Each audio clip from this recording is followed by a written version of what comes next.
sejam todos muito bem-vindos ao nosso próximo episódio do Além da Imagem Podcast. Doutora, eu recebi o diagnóstico de câncer de mama. E agora? Que vem a dúvida na nossa cabeça, né? Seria, vou ter que retirar a mama inteira? Não, consigo retirar só uma parte da mama. Essa parte da mama que eu retirei, vou deixar essa mama operada igual à mama que não foi operada? São dúvidas pertinentes para quem tem esse diagnóstico, né?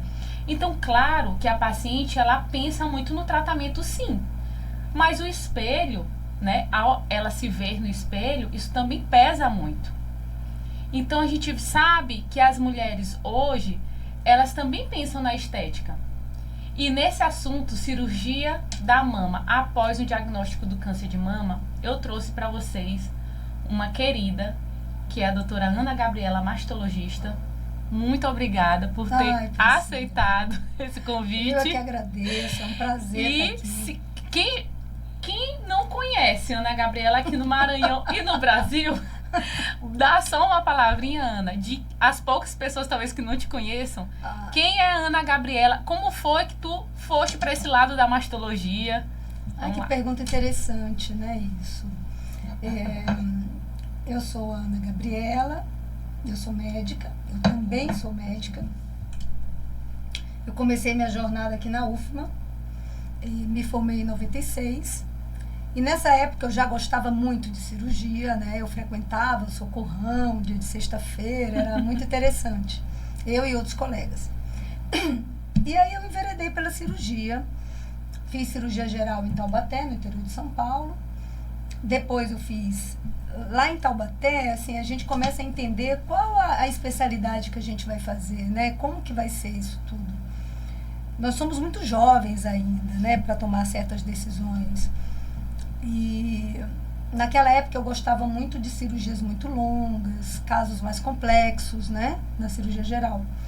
E eu tinha uma preceptora chamada Dora, que ela ela era coloprocto e ela falava muito do Hospital AC Camargo, como um centro de referência. E eu tinha um outro professor muito querido que fazia cirurgia pediátrica. E eu fiquei entre a pediátrica e a oncológica, quer dizer, duas coisas totalmente diferentes, né? Mas todas duas movidas a desafios. E eu fiz a prova de residência para cirurgia oncológica, passei. E era sempre, assim, ser mulher e fazer cirurgia é um desafio até hoje. Com certeza. E naquela época era um desafio muito maior, né? Porque nós mulheres sofremos e passamos por muitas situações, né? Situações de violência, situações de misoginia, situações... nordestinos também passam por isso, né? Xenofobia. Então eu era mulher nordestina, nessa época eu era bem gordinha mesmo, no meio de 8 homens. Era eu e 8 homens. Só era tu de mulher? Só era eu de mulher. E 3 anos no AC Camargo, né? Morei no AC Camargo, né? Nessa época residência era porque você era residente do hospital. E foi muito desafiador, né? Eu digo que se a gente não fosse exatamente isso, nordestina, com aquela vontade de dar certo, a gente teria desistido, né? Muitas desistem, né? E foi assim que eu voltei para o Maranhão. Eu voltei para o Maranhão em 2003, na época eu estava fazendo mestrado na USP. E também foi um desafio, né? Porque aqui no Maranhão nós tínhamos, e acho que ainda temos pouquíssimas mulheres, né, sendo cirurgiãs. E também tem um desafio muito grande dessa aceitação, porque o centro cirúrgico é um ambiente muito masculino, né? E a gente, hoje em dia, graças a Deus, isso está mudando muito, né? Tanto é que tem residências hoje em dia que a maioria são mulheres que fazem essa residência de cirurgia geral, então isso vai mudar daqui a algum tempo. E foi muito desafiador desde o começo, né? Maranhão tinha... era uma distância muito grande do Maranhão, dos centros, né? São Paulo, Rio de Janeiro, Minas Gerais. Hoje em dia não, né? Hoje em dia é tudo muito próximo. Mas naquela época era distante, muito distante, era uma tecnologia muito distante, a internet estava começando, não existia isso tudo. E eu lembro que quem era patologista, quando eu voltei para o Hospital São Domingos e para minha casa também, que eu amo muito, que é o Hospital Adenora Bello, que me ensinou muita coisa, e é um hospital maravilhoso que trata pacientes do SUS. Temos o Hospital Geral também, mas o Adenora Bello é um querido para mim, né? Porque foi o que me ensinou, foi o que me fez. Foi aquele bebezinho, né? Foi o que me fez, foi o que me fez ser a cirurgiã que eu sou hoje.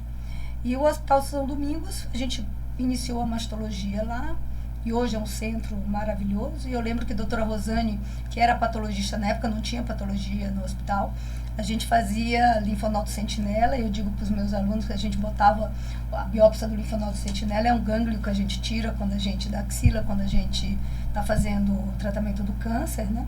E eu botava na moto, que ia lá onde a doutora Rosane Macau, no edifício Los Angeles, lá no planta tal, eu ficava lá esperando esse resultado para a gente poder dar para essa paciente o que era de melhor na época e que agora é uma conduta padrão internacional. Então, nesse período, a gente teve muitos desafios, né? E muitas pessoas que compraram esse desafio, outros colegas que chegaram, vocês que chegaram da radiologia, e a gente hoje formamos uma família da mastologia no Maranhão, que faz o Maranhão despontar hoje como um polo de tratamento em câncer de mama. Então, assim, Ana, quando a paciente chega para ti, né, e diz assim, doutora, tô com um diagnóstico de câncer de mama, como a gente vai tratar, né? Porque o tratamento ele é multidisciplinar, inclusive às vezes o tratamento, na verdade, depende até da aceitação da paciente ou não, do tratamento proposto, né? Porque também tem esse impasse, né? E a gente tem que respeitar, né? E assim, a principal dúvida que eu pesquisei muito na internet foi o seguinte: tô com diagnóstico de câncer de mama, doutora, eu tenho que tirar minha mama inteira ou eu não tenho que tirar? Eu posso tirar só uma parte? Como que é hoje o tratamento mesmo de excelência, Ana? Geralmente, o que mais vocês operam hoje na mastologia? Então, isso é uma pergunta muito, muito interessante e eu acho que extremamente pertinente, porque ainda hoje a gente vive alguns dilemas, principalmente quando a mulher é surpreendida por uma situação como essa, que certamente muda a vida dela, né? Totalmente. Quer dizer, a partir daquele momento, ela não vai ser a mesma pessoa, né? Ela, a família, o marido, abre-se um mundo novo, né? E ela tem que lidar com muitas coisas nesse momento. Ela é mãe, nós mulheres somos plurais, né? Nós somos mães, nós somos cuidadoras, nós somos esposa, temos companheiro, companheira, isso tudo, temos o nosso trabalho, então é um pool de coisas que passa na cabeça dessa mulher no momento. Então, a rigor, na maioria das vezes, ela não chega com um diagnóstico. Atualmente, chega mais para mim com um diagnóstico, porque eu geralmente já recebo essas pacientes de outras pessoas, né? Então, às vezes de outros mastologistas. Mas, geralmente, ela tem um nódulo que está crescendo, quer dizer, ela ainda não entendeu essa situação. E a gente, como profissional, a gente tem que dar o tempo necessário. Existe um tempo necessário. Tem uma cirurgiã famosíssima, a doutora Mônica Morrow, e ela é um ícone da mastologia e como cirurgiã, né, para todas nós mulheres cirurgiãs que trabalhamos com mama. E ela diz assim, que o câncer de mama, ele não é uma evidência, uma urgência de morte. Tipo assim, eu cheguei, tomei uma facada, eu tenho que ser operada. Se eu não for operada ali, eu vou morrer. O câncer de mama não é assim. Uma vez que você tem esse diagnóstico, você tem tempo. Eu digo às vezes para as pacientes que é um tempo assim, não é você ir devagarzinho como uma tartaruguinha. ou de carroça, é você ir como se fosse de um trem, mas que você tem que passar em certas estações. Você não pode dar um ré no trem, é muito complicado. Então, você tem que passar nessas estações. E dentro dessas estações, existe esse período emocional. Que ela tem que metabolizar essa situação dentro dela. A família tem que entender que coisas vão mudar. E cabe a gente conversar, às vezes pedir ajuda profissional de um psicólogo, alguém. É importante, né? Muito importante. Ainda existe muito preconceito de ir aos terapeutas. Isso. Eu até falo que, eu não sei, assim, às vezes eu sou até um pouco, tem gente que diz até que eu sou um pouco radical com relação a isso, mas eu acho que 50%, gente, eu acho que 50% é muito do que, o que você acredita espiritualmente, o apoio que você tem do familiar do lado. Eu acho que não é só a cirurgia que a Ana vai fazer. Porque se fosse só isso, né, Ana, tava tudo certo. Todo mundo viveria, né? Mas a gente vê que não é só isso. Não. Né? E assim, às vezes a paciente, ela tem um tumor inicial mesmo, que é o que a gente prega, a gente vem aqui pregar sobre o rastreamento para o câncer de mama, que é a mamografia, que Ana vai explicar muito para vocês isso, porque ela trabalha tanto no SUS quanto no particular, a diferença que dá cirurgicamente, né, Ana? Do que tu vais pegar uma paciente que tá no SUS, que não tinha condição de fazer aquele rastreamento, né? Não sabia daquilo. E a paciente particular, que às vezes já tem mais conhecimento, já se informa melhor, tu já pega um câncer de 5 milímetros, de 7 milímetros, que tu vai poupar aquela mama, né? Então tu já vê até a diferença na cirurgia. Sim, Tem cirúrgica, cirúrgico, é né? muito diferente. Mas essa questão que você colocou hoje, é preciso ter uma rede de apoio. Quando a paciente tem uma rede de apoio, quando a paciente tem uma espiritualidade, quando a paciente entende que às vezes ela precisa de uma ajuda terapêutica, porque fazer terapia não é igual contar para um amigo. O terapeuta, ele tem ferramentas para poder dissolver aquele novelo de ideias, né? Desculpa. Então, tem todo esse período. Às vezes, ela não trouxe o marido. Às vezes, ela não trouxe ninguém. Eu canso de atender mulheres sozinhas. E essas notícias são dadas, eu procuro não dar essas notícias. Eu procuro dizer, traga alguém da sua confiança. Porque, gente, família nem sempre é a família de sangue da gente. Então, a gente precisa dessa rede de apoio para a gente passar por esse caminho mais árduo. Porque ele vai passar. Sim. Eu sempre digo para elas, vai ser árduo um pouquinho, mas ele vai ter fim. E daqui a pouco você está aqui como as outras que estão ali fora.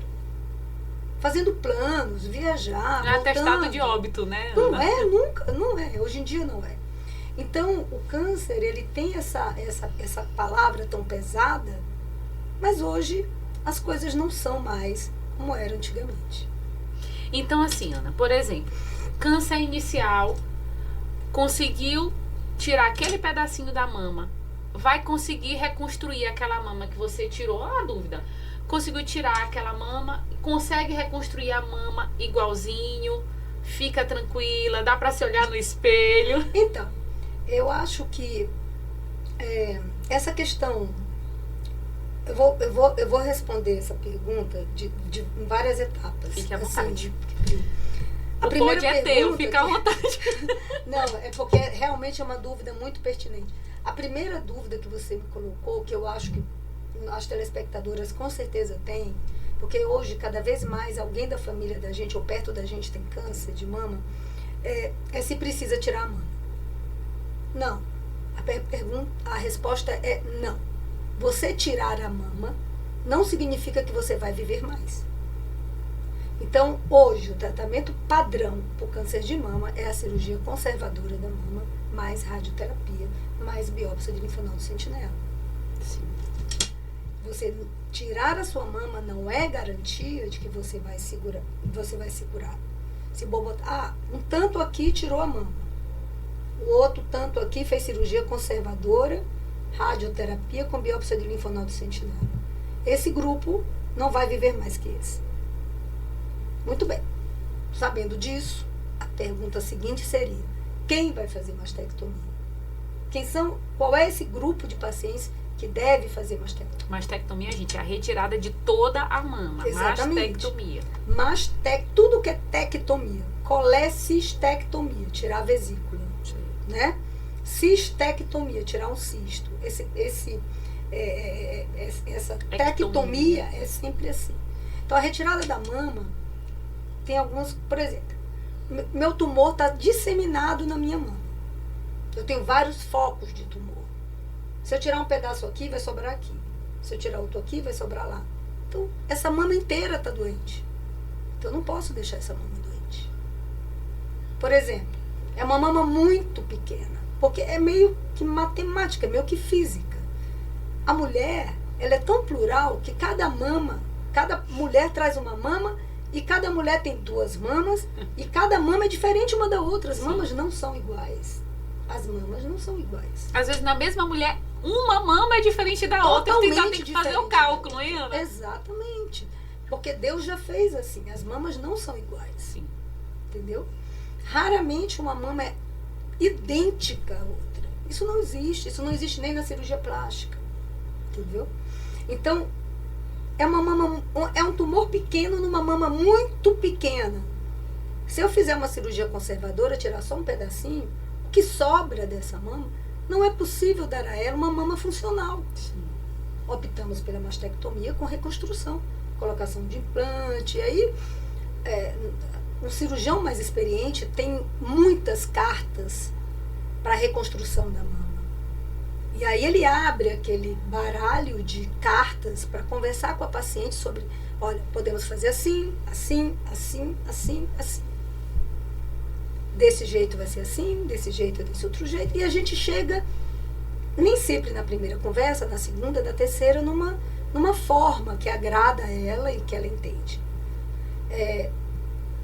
Outros casos de mastectomia, vamos supor, a paciente já fez radioterapia, né? A rigor, poderíamos até repetir essa rádio em algum caso, mas de forma geral, se já fez radioterapia antes, a paciente tem que tirar a mama numa recidiva de tumor, por exemplo. Então, quando você diz, eu vou fazer uma mastectomia, tem que conversar com o seu mastologista o porquê. Sim. Porque o tratamento padrão é a cirurgia conservadora. Essa é a primeira parte. A segunda parte da resposta seria assim. Posso aliar a esse tratamento oncológico, eu posso somar a esse tratamento oncológico um resultado cosmético satisfatório? Posso. A depender de quê? A depender do tipo da mama, a depender do tipo da pele, a depender da idade da paciente, a depender das comorbidades dessa paciente. É uma paciente diabética? É uma paciente fumante? É uma paciente hipertensa? É uma paciente coronariopata? Então, quais são as condições que essa paciente me oferece para que eu possa dar a ela um resultado cosmético satisfatório? É uma paciente sedentária, obesa? Os fatores de risco, hein, gente? Modificáveis, lembra? Exatamente. Que tem os fatores de risco. Ninguém sabe o seu dia ou a hora que vai ter.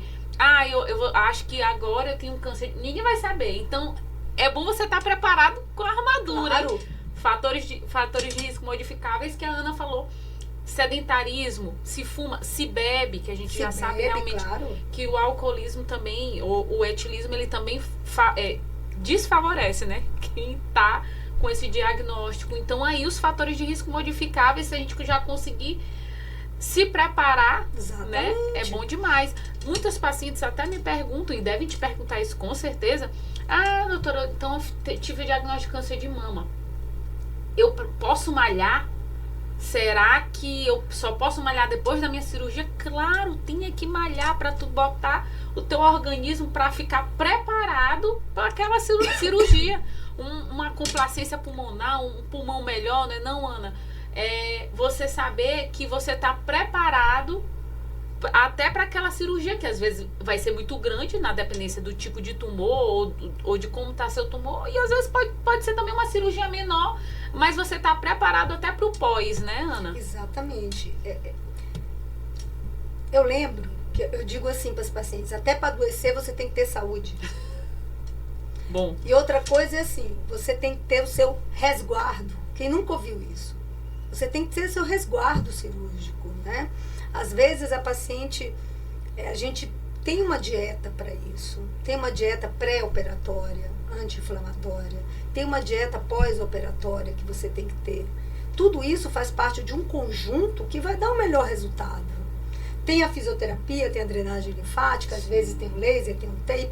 Então essas coisas todas, elas resultam num resultado cosmético melhor, entendeu? E o resultado cosmético possível.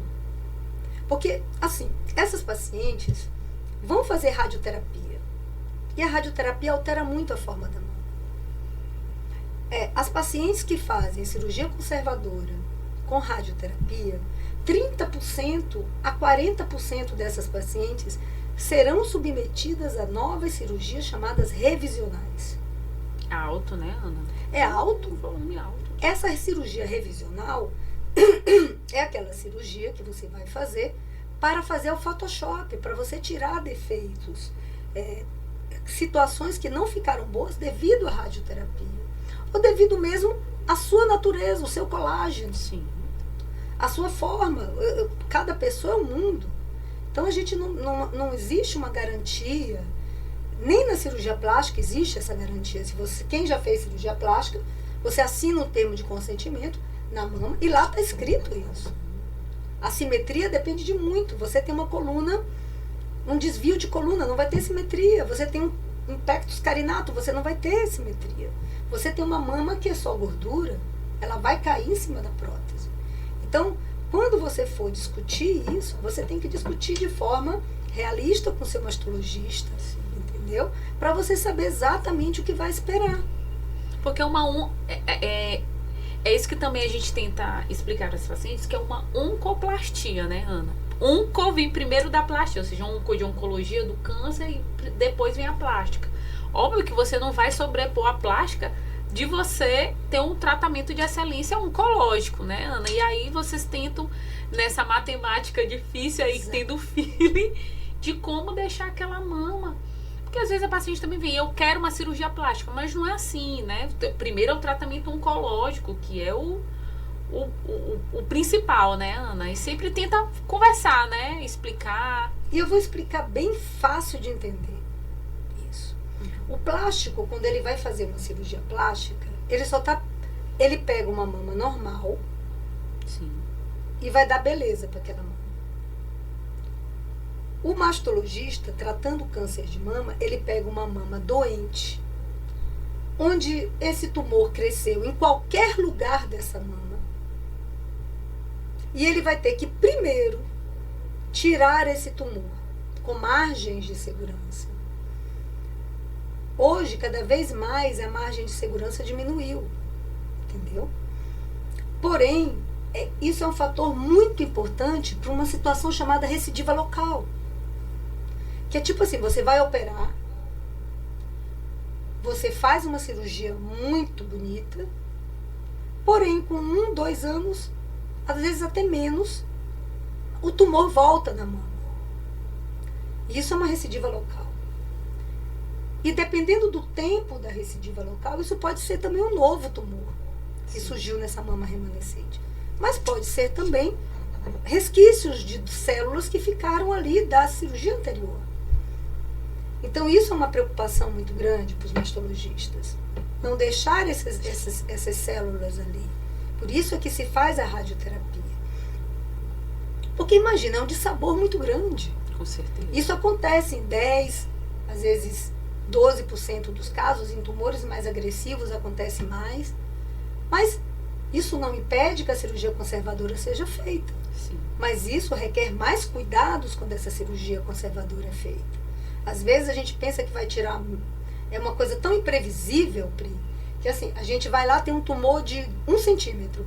Aí você vai lá, tira, tu manda pro patologista que está ali nos ajudando na hora. Ele fala assim, Ana, a margem está comprometida. Então já acabou o meu planejamento. Aí eu vou tirar mais um pouquinho.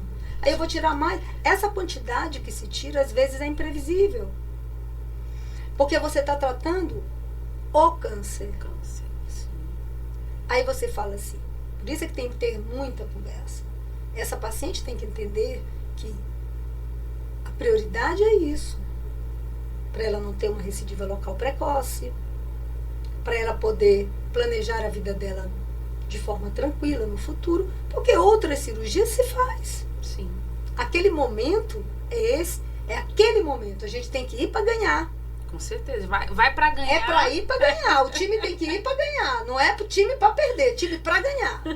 Eu olhei outro dia, eu achei tão interessante uma moça no Instagram falando assim, câncer, ela era pós-quimioterapia, eu achei. Ela já tinha realmente uma atividade física, pelo que eu entendi no Instagram dela, bem assim, era bem constante, né? E ela dizendo, eu sei que a célula cancerígena não gosta de atividade física, eu não vou me deixar vencer. Eu achei tão interessante ela pós-quimio e ela, mesmo eu não muito cabisbaixa, eu vou, mesmo que faça qualquer atividade, sabe?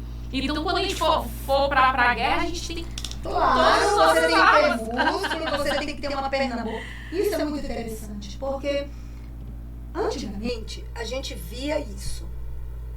Antigamente, que eu digo não é muito tempo, mas antigamente a gente via que os pacientes obesos tinham mais câncer. A gente não sabia por quê, mas tinha. A gente via que pacientes que faziam atividade física, eles tinham até a finitude melhor. Olha que coisa máxima. A finitude desse paciente era menos sofrida, menos dolorosa, menos tudo. E do sedentário, era tudo pior, né? Misturava com diabetes, misturava com hipertensão, misturava com osteoporose. A cicatrização era péssima. E aí era uma rede de sofrimento. Então hoje, estudos robustos, e eu digo isso para os pacientes, tem que fazer atividade física 150 minutos por semana. E é musculação. Depois dos 40, 50, é musculação. Você tem que aumentar a sua massa muscular. Principalmente das pernas. Porque isso está diretamente relacionado com a demência. Isso é muito importante. Você tem que malhar a perna. Pode andar, pode fazer, mas tem que malhar a perna. E a gente tem que falar depois, no podcast com a Pri, sobre medicina de estilo de vida, que eu acho que é voltar às nossas origens e a gente precisa pensar sobre isso. Ana, assim, com certeza tu fala para elas sobre a cirurgia e existe o pós-operatório, né? Porque o teu papel não acaba ali. É um papel que é como se for... Tu acaba fazendo parte, Ana, da vida da paciente mesmo. É uma nova vida, gente, com certeza, que ninguém quer esse diagnóstico, mas o mastologista, ele acaba muitas vezes começando a ser teu amigo. Exatamente. Né? Eu tenho paciente de 15 anos. Uma pessoa que tu vai confiar, assim, se tu disser, isso aqui não é preto, isso aqui é azul, e o paciente vai confiar porque ela é como se ela tivesse dado a nova vida dela pra ti. Né? Gente, mas não é? Não elas é? se emocionam. Se emocionam, elas né? se emocionam muito. E elas, assim, elas dizem assim, porque assim, gente, a medicina, ela começou com a cirurgia, com as guerras. Essa história de dizer que o cirurgião mais rápido é o melhor, era porque era o seguinte, o cirurgião mais rápido era o que amputava a perna mais rápido e a pessoa sangrava menos e não morria na amputação na guerra. Então essa história de operar rápido veio dessa coisa, assim, entendeu? Então, pra perder menos sangue. Exatamente, ele tinha que ser rápido para perder menos sangue e a pessoa morrer. Então, isso hoje não é verdade, claro. A gente não estamos numa corrida de Fórmula 1, né? A gente tem que ter cuidados e todas. Mas, de qualquer forma, você deixa a sua marca, você deixa uma cicatriz ali. É um vínculo muito forte com a paciente. E a gente cria vínculo. Eu vejo casamentos, eu vejo filhos, eu vejo netos, às vezes, entendeu? Retornar. E quem eu tratei traz a irmã, traz a filha. E toma café lá na clínica e come bolo, e é uma coisa muito gostosa. Eu é um adoro. bate-papo legal, Eu né? adoro, eu adoro. É muito bom. Minhas vovós adoro, todas elas, é uma delícia. E Ana, e quando você faz essa reconstrução, quando ela explicou, gente, olha, gente, eu vou fazer uma cirurgia, eu vou reconstruir, né? Realmente fazer uma nova mama, né? E tudo. Às vezes, com a mama que já existe, que ela vai fazer como se fosse uma cirurgia plástica mesmo, se for uma paciente que tem uma mama muito grande, ela consegue usar aquele tecido para colocar a mama, tirar o câncer e fazer uma nova mama, mas com o tecido da paciente, ou fazer uma prótese, né? Colocar a prótese, na verdade. Ela vai retirar a mama e colocar a prótese, se for uma mama pequenininha, enfim. E aí, Ana, as próteses hoje, né? Tu deves ter uma gama, assim, né? De possibilidades de próteses. E hoje, tu sentes que as próteses, elas vieram mesmo para ficar mesmo na reconstrução? Elas dão mais rejeição ou não? O que tu tens na tua experiência? Gente, ela só de 20 anos. Eu acho que ela começou com 15 anos, tô brincando. Amiga é assim, amiga é assim. Tu olha assim, como assim, doutora? Ai, começou gente. a parar quantos? 10, 15? Não, olha, essa é uma pergunta maravilhosa, uma pergunta de quem trabalha com mama. A Priscila é uma pessoa fantástica, né? Ela é uma Ana, bora radiologista fantástica, espiritualizada, as pacientes amam. Mas isso é muito interessante. Olha, hoje, tudo na vida, às vezes, é um pouco de moda. Não sei se vocês vão ver essa analogia. Na medicina, às vezes, é um pouco assim. Tipo assim, a gente encontra uma técnica e a gente faz aquela técnica, todo mundo está muito empolgado, aí depois começa a vir alguns estudos com mais casos, e a gente percebe que o que era tão maravilhoso não é tão maravilhoso assim. E aí a gente entra num período de maturidade da técnica, que a gente chama, que é tipo assim, sai daquele boom crescente de utilização e você vai para uma maturidade, que são as indicações. Porque nesse boom de crescimento, o índice de complicação também aumenta muito. Então você entra na maturidade. Olha, isso aqui eu já vi, essa paciente tabagista, não adianta fazer isso, ela vai complicar. Ou ela para de fumar, ou eu não vou fazer a técnica. Porque a complicação é muito alta e vai acontecer. Então eu vou mudar a técnica porque ela é tabagista. Então isso tudo é muito conversado. Com relação aos implantes, nós temos hoje uma infinidade de tipos de implante. Porém, aqui no Maranhão a gente tem ainda uma dificuldade de acesso a muitos implantes. E o implante, há muias marcas de implante, né? E os implantes, teve aquela história do linfoma, né? Tudo, que foi uma coisa que deixou... Que é raro também, viu? É muito raro. E que a sociedade médica ficou mais cuidadosa. E outras situações são a contratura capsular, mesmo na plástica, existe a contratura capsular. Aumenta com a radioterapia, mas existe. E as mulheres passaram a sentir dor na mama, né? A contratura, a dor, o desconforto, aquela sensação da mama mais fria, uma mama que às vezes perde um pouco da sensibilidade da areola, perde um pouco da temperatura, às vezes tem a extrusão da prótese porque fez radioterapia, ou às vezes porque o tecido não é bom mesmo, é uma paciente com pouco colágeno. Infectou, então, né? Às vezes é mais raro infectar. É muito raro infectar. Porque a gente toma muitos cuidados, é uma prótese muito bem esterilizada, a infecção é muito rara, mas pode acontecer. Aliás, isso pode acontecer em qualquer cirurgia, e quem vai fazer cirurgia tem que abraçar os riscos junto com o seu mastologista. Então, hoje em dia o que acontece? Como a gente sabe que essa paciente não é só cosmética, ela é oncológica, ela fez químio, ela fez rádio, ela fez outros tratamentos e poderá fazer, a gente percebe que cada vez mais se usa menos implante.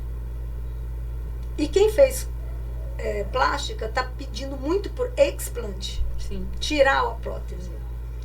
Então, a prótese tem o seu valor. a prótese ela é necessária, tem casos que não dá para fazer sem prótese. Mas existe uma corrente da mastologia que com a lipoenxertia, que é a retirada da gordura, trabalhar a gordura e ejetar essa gordura em tecidos autólogos, seja da própria paciente, a gente transferir o uso de uma coisa, de um produto artificial para uma prótese natural. Você conseguir volume com os próprios tecidos da paciente e com a injeção de gordura. Isso dá um resultado a longo prazo, natural, sem você passar necessariamente por certos riscos de cirurgias maiores no futuro. Isso tem que ser muito conversado, porque às vezes precisa de mais de uma sessão de lipoenxertia, quer dizer, tirar a gordura e colocar, porque você não pode lipar tudo e botar tudo de uma vez, porque isso não absorve, é muito delicado essa aplicação da gordura, porque é quase como se você fosse fazer um recheio de um bolo e uma cobertura, botando nos lugares corretos, e a paciente tem que entender muito isso, mas existe uma corrente da mastologia, dos cirurgiões oncoplásticos mamários, que hoje em dia a gente fala mastologia, tá, mas também é o cirurgião da mama, aquele que faz tanto a parte oncológica como a parte cosmética, e de você utilizar cada vez menos o implante nessas pacientes. Por causa dessas revisionais que eu falei, 30%, 40% das revisionais, e às vezes a paciente, com o longo do tempo, em certos questionários, não fica muito satisfeita com aquilo. Eu estava comentando hoje com uma amiga minha, no centro cirúrgico ali, e dizendo assim que na Europa, eu fiz um observership em Lisboa, e depois eu fui na França trabalhar com mini flap de dorsal com o professor Piat. E as francesas, a europeia de forma geral, ela não tem esse apelo cosmético que a brasileira tem. É uma conversa muito mais fácil. Quando eu vi eles fazendo ambulatório, é uma conversa muito mais tranquila. Ela tá muito mais preocupada de retirar com outras coisas. São valores, né? Sim. E a brasileira, claro, nós somos diferentes e nós temos que nos adaptar a isso. Mas precisa também ter um bom senso nesse momento, né? E focar naquilo que é o possível, para depois a gente conseguir o ótimo. Qual é o possível? Depois a gente consegue o ótimo. Primeiro a gente começa, depois a gente melhora, né? Exatamente. Isso no Instagram. Gente, agora as pacientes, a Ana, então, como eu falei bem no começo para vocês, ela trabalha tanto no particular quanto no SUS, né? E assim, ela vê essa diferença mesmo com relação às cirurgias, o que ela consegue às vezes fazer no particular, infelizmente, às vezes não consegue no SUS, mas na verdade pode até ser que ela consiga, e ela vai atualizar vocês com relação a isso, né, Ana? Hoje no SUS você consegue fazer uma reconstrução mamária, uma oncoplastia, no mesmo momento que você retira o tumor, às vezes você consegue colocar essa prótese ou esse enxerto, né, de gordura, enfim. Como é que tá hoje no SUS, né? Olha, eu digo que o Maranhão é um felizardo no nosso mapa do Brasil. Amém. A gente tem uma equipe de mastologia, e me desculpa se eu vou deixar de falar em alguns. Temos doutora Jéssica Mendes, temos doutora Larissa Costa, temos doutora Glaucia Mesquita, sim, temos doutor José Guará, temos tantos alunos, doutora Catrine, doutora Lia Raquel, nós temos doutora Vanessa, nós temos tantos mastologistas brilhantes no Maranhão. Uma equipe. É impressionante como nós temos um grupo de excelência no Maranhão. Isso só me orgulha demais, porque é muito árduo você conseguir isso, e cada um é muito dedicado. Todos são muito dedicados. Peço desculpa se eu não falei todos, mas é muito fácil, é só vocês entrarem no site da Sociedade Brasileira de Mastologia. Lá você clica no Maranhão e tem uma lista. Estão todos lá. Estão todos lá, todos os mastologistas com título de especialista estão lá. E são maravilhosos e muito dedicados e todos muito atualizados. Eu digo que o Maranhão hoje faz um tratamento de excelência, inclusive no SUS. O Hospital Aldenora Bello é um hospital muito dedicado a isso, né? É um hospital que investe, é um hospital que sabe da sua função social. O Hospital Geral, hoje em dia, utiliza próteses, a gente faz lipoenxertia lá também, a gente faz a reconstrução da mama com simetrização da mama contralateral, lá no Hospital Geral. No Aldenora Bello, uma experiência gigantesca. Eu acho que é o hospital que mais reconstrói mama no Brasil, um dado que o Dr. Rufo falou para nós no congresso, que o Maranhão é o estado que mais reconstrói mama no Brasil, de forma proporcional à população. Por quê? Porque nós somos muito dedicados e a gente se cobra, entendeu? A gente quer performar, né? Discute os casos, então é uma geração maravilhosa. Eu digo que a paciente não precisa ir para nenhum lugar do Brasil tratar câncer. E vem pacientes de Minas Gerais, do Rio de Janeiro, que está um caos, de até planos de saúde aqui de São Luís, que não fornecem esse tipo de serviço, às vezes tratam pelo SUS, porque o SUS consegue dar a ela um tratamento muito melhor do que pelo plano de saúde dela, que às vezes atrasa horrores. E agora saiu a ANS, né, uma norma nova da ANS, dizendo que procedimentos de alta complexidade como no câncer, a operadora vai ter 10, se não me engano, 11 dias para poder liberar, gasta 21 dias, isso, milhares de relatórios, e às vezes a paciente do SUS opera mais rápido que a paciente do privado. Isso já teve trabalho com isso. Trabalho dentro de hospitais privados, de tanta burocracia com a operadora de saúde. Então, tanta burocracia para liberar produtos, para liberar materiais, para a gente poder fazer uma cirurgia. E no SUS, nós temos a prótese, conseguimos rodar retalhos, conseguimos fazer lipoenxertia. Ganhamos por isso, Priscila? Não ganhamos.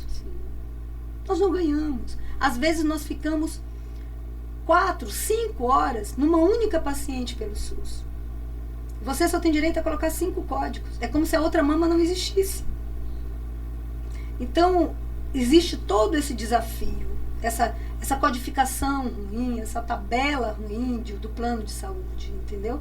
Então, para você hoje ter tempo do seu médico, para hoje você ter uma conversa realmente que influencie de forma positiva a sua dúvida, que você saia completamente sanado do problema que você traz para o seu médico, para que você tenha uma consulta de excelência no local que lhe acolha.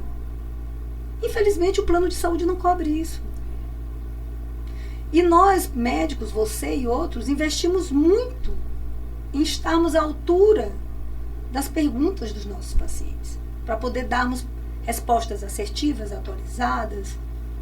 E o plano de saúde, ele não caminha junto com isso. É difícil você custear toda essa excelência que nós temos com aquilo que o plano de saúde deseja. Então, as pacientes, às vezes, têm que entender um pouco disso. Não é culpa delas, nem nossa, claro. Claro. É o sistema que é injusto. E as mensalidades cada vez maiores, né? Então, natural. Eu tenho plano de saúde. Eu também fico revoltada por certas coisas, né? Mas em relação ao SUS, essa paciente vai ali, nossa, em um mês, às vezes, ela está fazendo a sua cirurgia, às vezes 2 semanas, a depender, ela está fazendo a sua cirurgia. Maravilhoso, né? Isso é uma coisa estupenda. Não existe em outro lugar do Brasil isso. Porque hoje, Ana, até esclarecendo para vocês, porque o Aldenora Bello, sim, é conhecidíssimo mesmo, né? Mas hoje tem o geral, né? O Hospital Geral. O Hospital Geral. Geral que faz essas cirurgias também, né, Ana? É o Aldenora e o Geral. E o Hospital Geral, melhor ainda, no sentido assim, o Hospital Geral, ele atende também o Maranhão. Entendeu? Então, os municípios mais longínquos, os colegas que estiverem nos ouvindo de municípios mais longínquos, podem entrar em contato com o Hospital Geral, encaminhar suas pacientes através do NIR. Que é o Hospital Tarquínio, viu, que gente? é o Hospital Tarquínio Lopes, que lá nós também fazemos essa parte de cirurgia mamária. E a gente, às vezes, se ressente que temos a quantidade de pacientes, às vezes, não condiz com a capacidade que o hospital pode dar de tratamento. Então, a gente precisa receber esses pacientes. O Hospital Aldenor Abelo é fantástico. Sim, sim. Ele faz cirurgias de alto nível, high-pack, né, no tratamento do câncer de ovário, hemipelvectomia, quer dizer, é um hospital estupendo. Doutora, Ana, assim, muitas perguntam também, né? Eu tenho medo do câncer voltar. Por exemplo, fiz a cirurgia. Vou pra tu entender. Eu fiz a cirurgia, não tirei a mama toda, eu fiz uma cirurgia. Eu tenho medo desse câncer voltar e não ver, porque a mama operada, ela traz algumas alterações mesmo radiológicas, né? Que aí a gente fica, quando você faz seu exame direitinho, corretamente, a gente até acompanha, né? A gente, que lá da radiologia, a gente, Ana, tá aparecendo que é pós-cirúrgico. Então, por isso que é importante, quando você acaba de fazer a cirurgia, você não vai embora. Tchau, Ana, não vou mais. Não. Aí você fica ali com ela, vendo como é que aquela mama ela vai se comportar conforme o passar do tempo pós-tratamento, né? Porque ela fica demasiada, ela tem, ela às vezes fica avermelhada por causa da radioterapia, enfim, tem todas alterações, né, que são comuns pós-tratamento. Então, vamos ficar ali se vendo, às vezes de uma forma de 6 em 6 meses, né, Ana, de 3 em 3 meses, enfim, para ver como é que vai se comportar aquela mama. E a outra mama também, que tem umas que são reconstruídas, outras não tem necessidade, não é isso, Ana? Isso. Não são todas, gente. Eu tive que fazer a cirurgia da mama que teve o câncer e eu preciso fazer a cirurgia da outra? Não necessariamente. Não é obrigado você a construir. Você pode fazer a cirurgia mais simples. Sim. E às vezes você também nem faz aquela cirurgia naquela hora. Depois de um tempo, é como tu disseste, né? Depois de um tempo, até a paciente vem muda a cabeça, e muda a cabeça. É agora, outra visão. Né?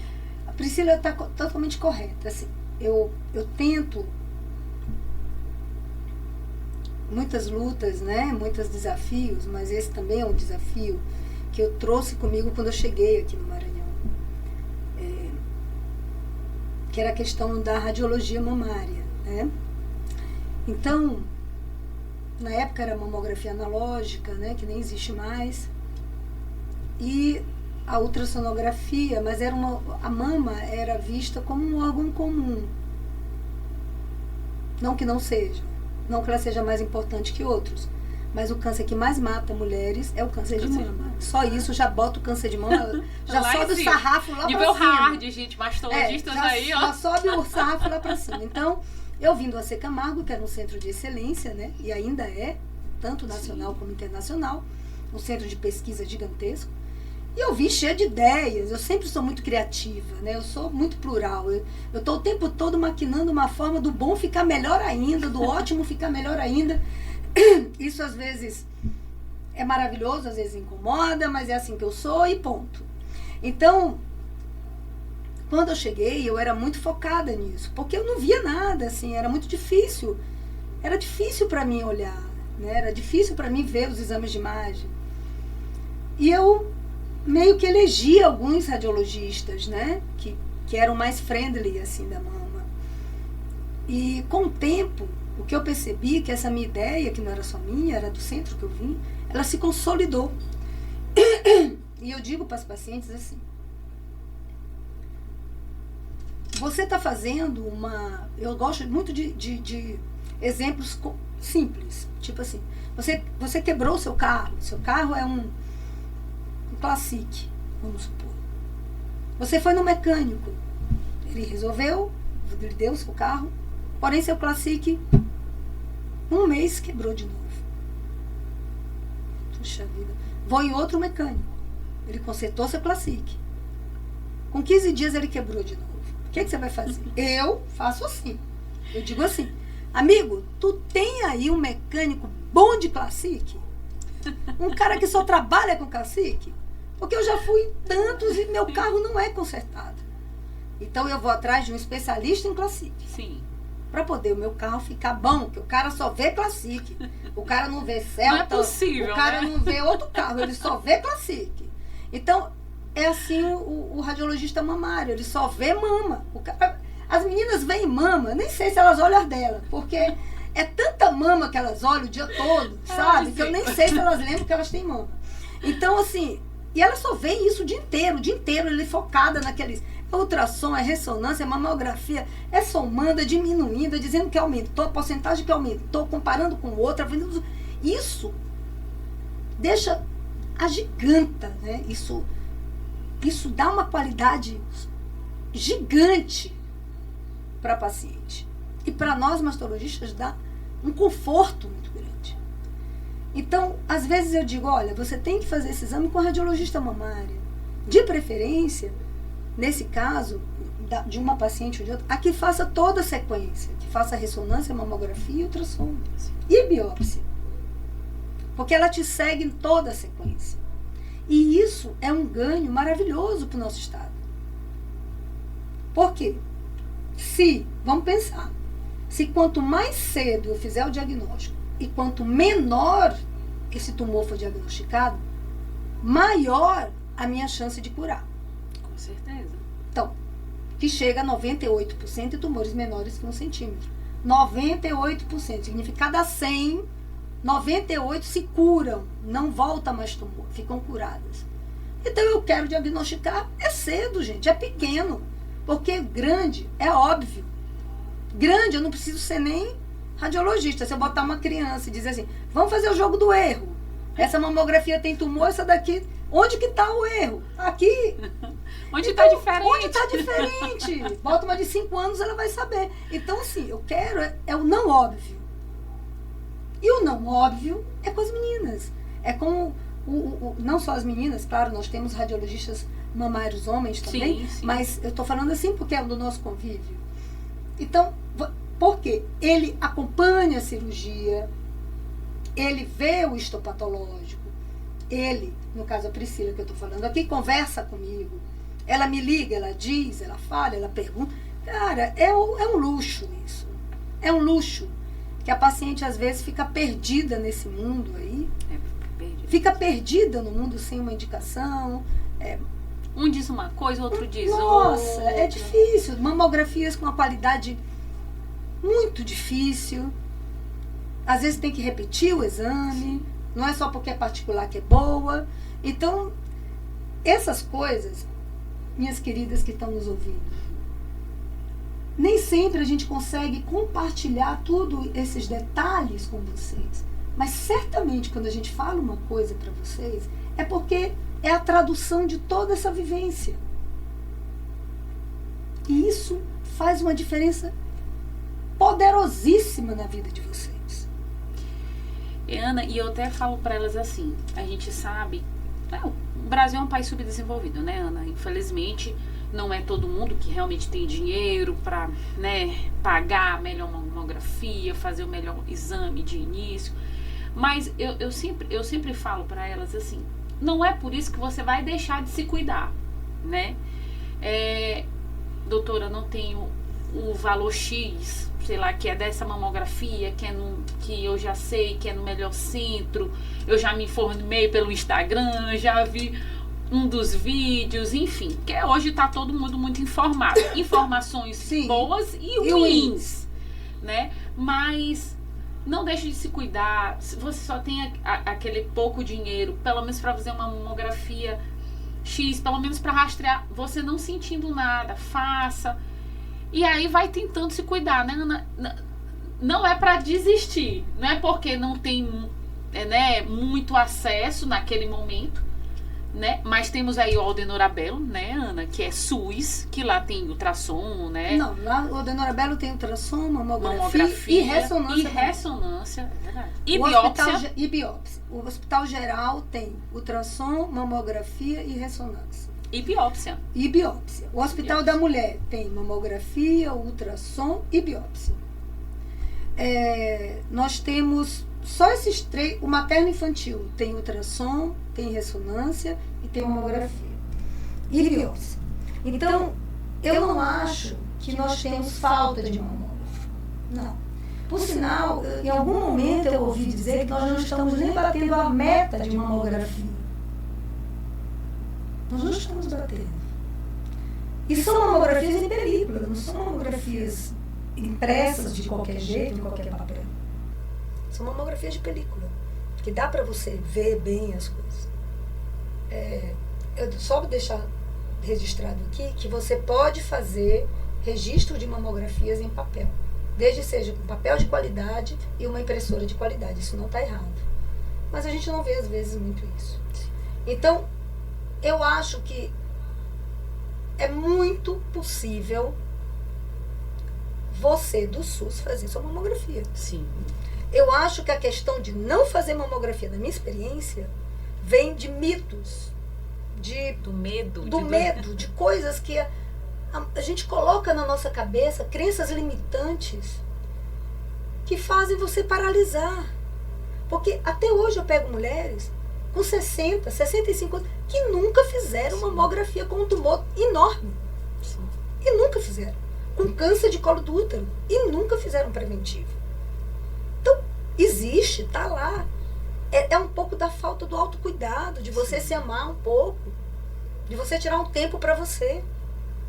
Deixar de culpabilizar o sistema, o outro. É porque eu não tenho tempo, é porque o filho, é porque o marido, é porque é minha mãe.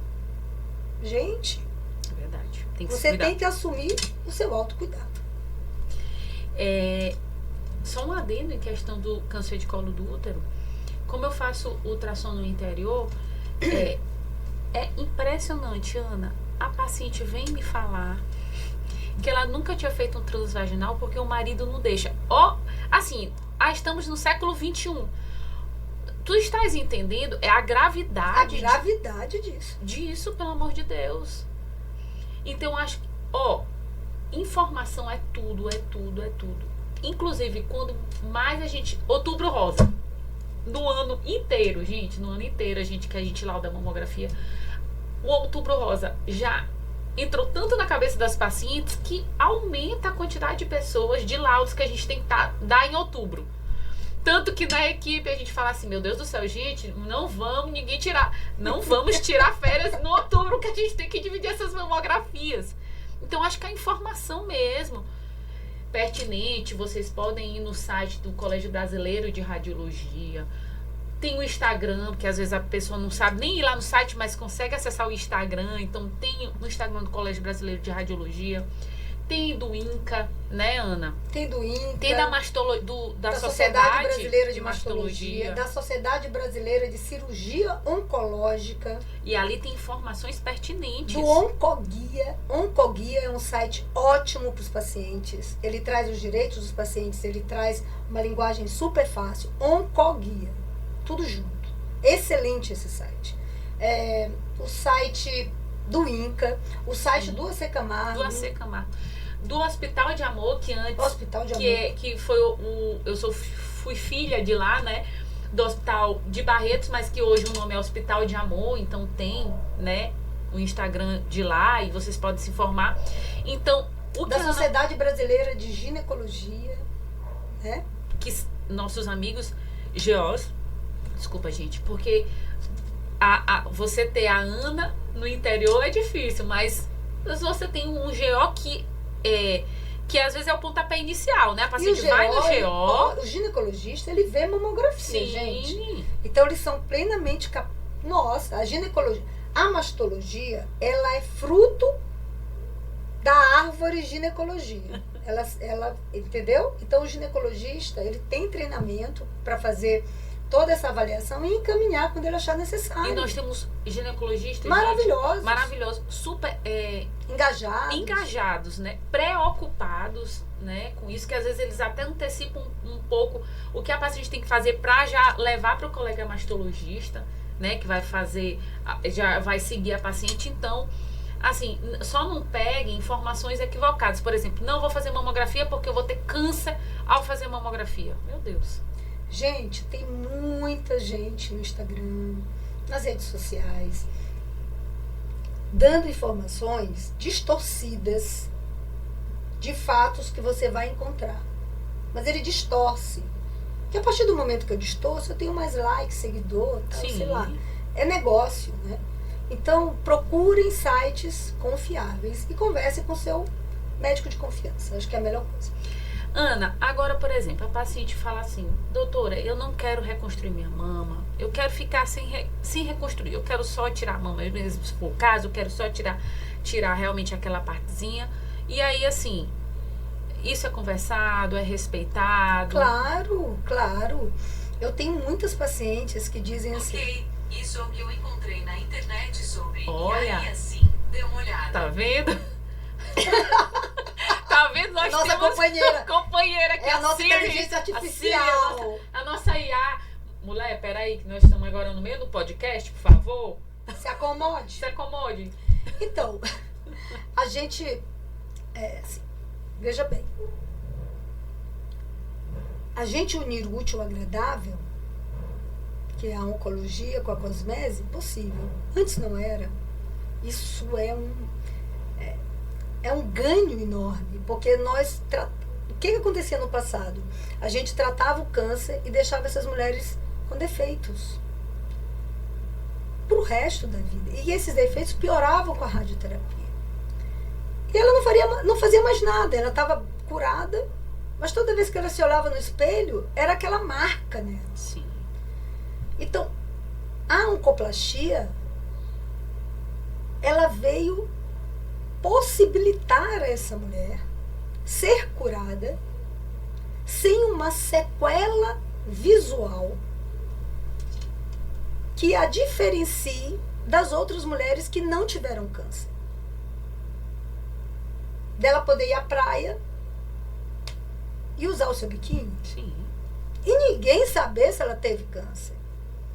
Dela usar o seu vestido de decote, dela não se sentir constrangida ou menos mulher no momento do ato sexual, Sim. dela se amar, dela ver. Então, foi um boom, uma melhoria gigantesca. Então, mesmo a gente fazendo a cirurgia mais simples, um quadrante, só ali, sem nada, a gente muitas vezes usa técnicas de cirurgia oncoplástica. Pequenas rotações, pequenos remodelamentos, pequenas modelagens. Hoje mesmo eu fiz uma paciente do Aldenorabelo que tinha um tumor, uma mama pequena, e nós já pensamos, ela foi agulhada de um foco de microcalcificações, era uma mama pequena, e eu fiz o acesso aqui pelo sulco. Por quê? Porque aqui, na hora que ela baixa o braço, Cobre, né? cobre. E ela fica sem nenhuma cicatriz no Excelente. peito. Ela não fica com Excelente. cicatriz na areola, ela não fica com nada. Entendeu? E com a radioterapia aqui, essa cicatriz vai ficar ainda melhor. E depois, se ficar algum afundamento, a gente tira um pouquinho de gordura e preenche. Então, você não precisa fazer cirurgias de grande porte. Porém, se eu tenho uma mama muito grande, a gigantomastia não é uma doença. Ela dá dor nas costas, ela dá problema de postura, ela inviabiliza essa mulher de usar roupas, ela tira a saúde mental dessas mulheres, ela se sente, o aspecto visual, a autoimagem dela. Gente, quem tem mama grande, de 46 para cima, 50 para cima, nem no sutiã ela consegue, às vezes ela tem que usar, como é que a gente fala, para alongar aqui atrás. Então a gigantomastia é plenamente tratável com os mastologistas, né? Que a gente consegue dar uma mama muito boa, do ponto de vista cosmético para essas pacientes, para ela ter uma qualidade de vida melhor. Não é só com cirurgião plástico, Não, então, não é né? só com cirurgião plástico. Isso faz parte também do escopo da mastologia. E hoje em dia o conceito de cirurgião da mama, eu mesmo vou fazer um curso agora de reconstrução mamária com uma equipe de outros, mas é uma reconstrução mamária feita por cirurgiões plásticos. Sim. É mastologista junto com cirurgião plástico no curso. Então essa fronteira já está sendo, porque se viu que juntos nós somos muito melhores do que separados. O serviço que a gente dá para essa paciente é muito melhor. Sim. É uma qualidade de serviço gigantesco, poderoso, valioso. Então, hoje em dia, esse curso é dado por cirurgiões plásticos e mastologistas.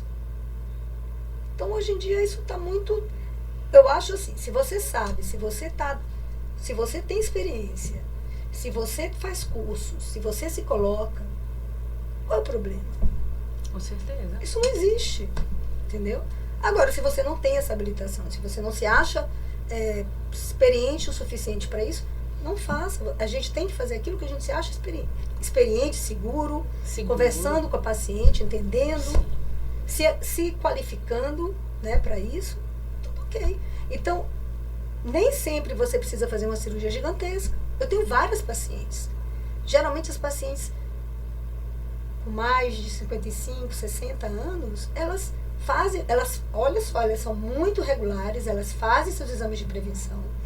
O tumor na paciente idosa é mais indolente, a maioria deles é hormonal positivo. A gente faz uma cirurgia pequenininha, pronto, acabou. Faz uma radioterapia 15 dias, segue a vida, eu vou viajar, entendeu? Segue o baile. Segue o baile, eu quero viajar. Doutora, eu não quero nada grande, eu quero a menor cirurgia que seja oncologicamente segura. E segue o baile. E Ana, e nesses 20 anos, pouquinho tempo, nesses 20 anos de experiência, tem alguma paciente, assim, que deve ter tido várias, mas teve alguma, assim, que te marcou, que a cirurgia melhorou a autoestima dela, que às vezes ela nem sabia que teria essa possibilidade de fazer, mas fez contigo? Tu tens algum caso, assim, que tu possa... Nossa, eu tenho casos maravilhosos, né? Eu seria injusta de falar somente um, porque eu recebo tanto carinho das minhas pacientes, sabe? Eu recebo presentes, São muito fofas, extremamente simples, que eu adoro. Então, tipo quando elas... farinha, já pensou? É tudo, é farinha, é tudo que tu imagina, é camarão, é outros tipos de presente, claro. Sim. Mas assim, cartões, demonstrações de afeto. Então eu sou muito feliz com elas. E assim, as pacientes que eu tratei grávidas, né, que tiveram o diagnóstico do câncer durante a gravidez, são pacientes que muito me marcam, né? Porque elas têm que fazer uma escolha muito importante. É um momento muito delicado. Estão gerando uma vida, Estão gerando outra vida. Então, isso é muito marcante. Eu tenho pacientes muito jovens também. Assim que eu cheguei, eu tive uma paciente muito jovem, ela tinha, acho que 21 anos. E ela teve um angiosarcoma de mama. Esse caso foi para Camargo. Infelizmente, o angiosarcoma, para quem não sabe, é um outro tipo de tumor derivado de outra célula, não é o carcinoma. O sarcoma, ele vem da célula mesenquimal da mama, que é a célula que faz essa estrutura da nossa mama, não é da célula ductal, aquela que dá o leite. Então, é um tipo raríssimo aos 21 anos. E foi muito sofrido para ela, para a mãe, para mim, que era muito jovem também. Sim. E eu tive casos também fantásticos de pacientes. Eu tive agora um recente, que dei alta hoje para ela. Uma paciente minha, doutor Bucão. E ela sempre muito calada. Ela fez quimioterapia. Muito calada, né? E o marido sempre mais falante. Nós decidimos a cirurgia. E hoje eu fui dar alta para ela. Meu Deus! Ela ela colocou prótese em ambas as mamas, fez uma mastopexia, fez o quadrante, fez um não veio nada comprometida, era uma axila positiva antes, então ela negativou. Nossa, quando eu entrei no quarto, foi um sorriso de, meu Deus, tô te vendo sorrir pela primeira vez, entendeu? Então, são conexões que quando você é muito jovem, eu digo isso, né? Eu, quando era muito jovem, eu queria tratar. Meu objetivo era não perder a guerra. Eu tinha aquela coisa, o tumor, eu tenho que arrumar. Cirúrgico. Eu tenho que resolver, entendeu? Eu tenho que dar a ela o melhor de mim. Eu tenho que dar a ela tudo. E às vezes, quando a gente é muito jovem, a gente não tem tempo de curtir o processo, né? Hoje, eu curto muito mais o processo. Depois dos 40, a gente curte mais o processo. Então, as coisas são com menos pressa. O olhar é outro. e a troca é outra, e a gente fica muito, assim, é impressionante como a gente aprende com elas. Percebeu isso, Brito? Com certeza. A gente aprende muito com essas pacientes. Eu digo, quando elas me agradecem, eu digo assim para elas, eu é que agradeço o privilégio de ter feito parte da sua vida. Aliás, ter feito parte não, né? Porque eu vou fazer parte da sua vida até o meu fim. Mas de estar fazendo parte da sua vida e de você ter me permitido fazer parte da sua vida. O privilégio é nosso. Da confiança, né? O privilégio é nosso. Porque a gente é que aprende com elas. E é maravilhoso. A gente aprende até com aquelas mais complicadas.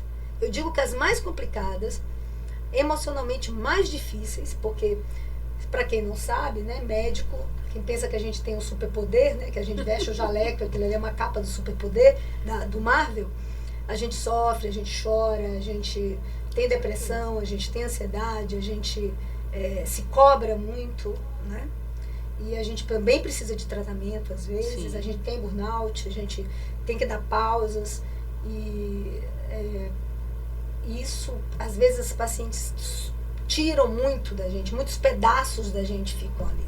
Até essa paciente, que também tira muitos pedaços da gente, faz a gente aprender. Porque é com ela que a gente vai dizer assim, puxa vida, a gente tem que aprender em todos os momentos. Deus não manda as coisas pra gente não aprender. Verdade. Eu lembrei aqui de uma, gente,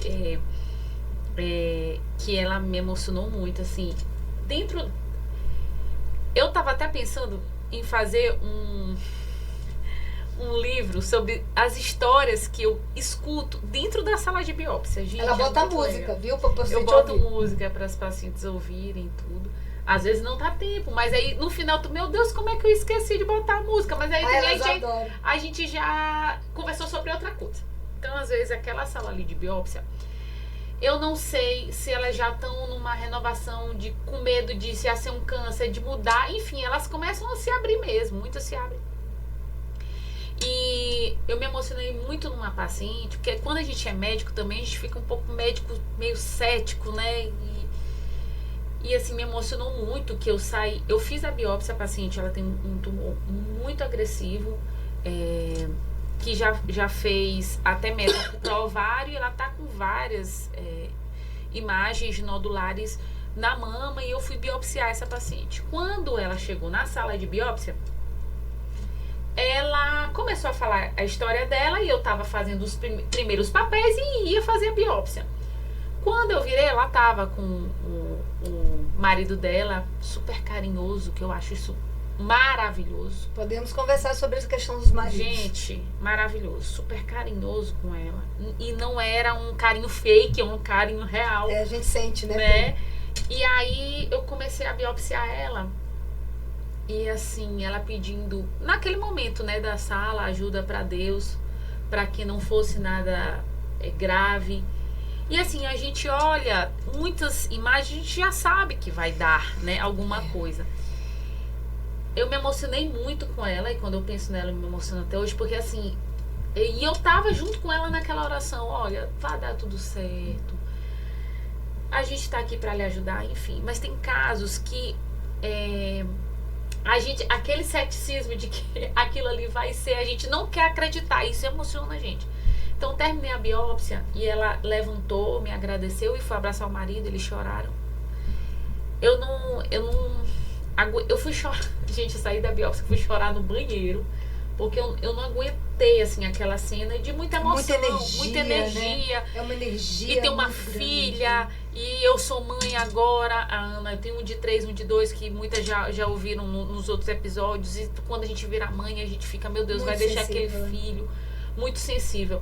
Então, assim, tem pacientes que marcam, né, a gente. E essa questão que você falou, o Drauzio Varela fala muito disso. Ele chama isso da solidão do oncologista. Do oncologista geral. Não é eu, você, oncologista, tudo. A solidão do oncologista, que ele dizia, é assim, quando o paciente chega para você com os exames, com aquele olhinho que olha assim no fundo do teu, lá no fundinho do teu, com aquela esperança que aquilo não seja nada. Sim. Mas tu olha os exames, tu sabe que é. E assim, você não pode dizer nada, porque, claro, você não tem diagnóstico, você não Claro, pode falar claro. nada ali. Sim.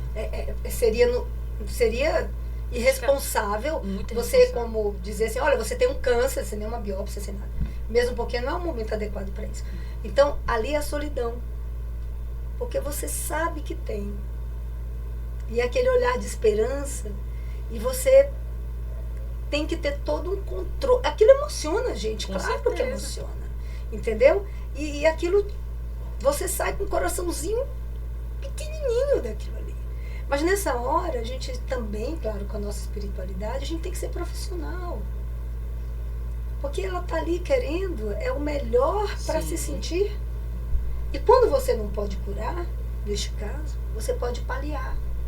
Você pode Dá uma se palavra- dar, como tu se deu para ela. Uma palavra de conforto. Ali tu estava te dando para ela. Eu só não chorei, gente, na frente dela, porque, meu Deus, essa médica aqui vai chorar na minha frente, meu Deus. Mas, assim, muito, e ela é uma querida, assim, muito dócil. Assim, Deus tem tudo, os planos de Deus mesmo, a gente não tem como explicar.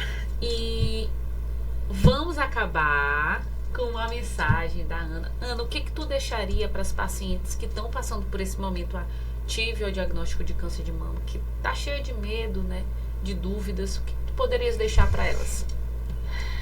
Meus amores, olha só. A doença, o adoecer, ela faz parte da vida. Eu tô com 54 anos. Sou oncologista, trato com isso a minha vida inteira, com essa parte do adoecer, mas eu também tenho o curar, né?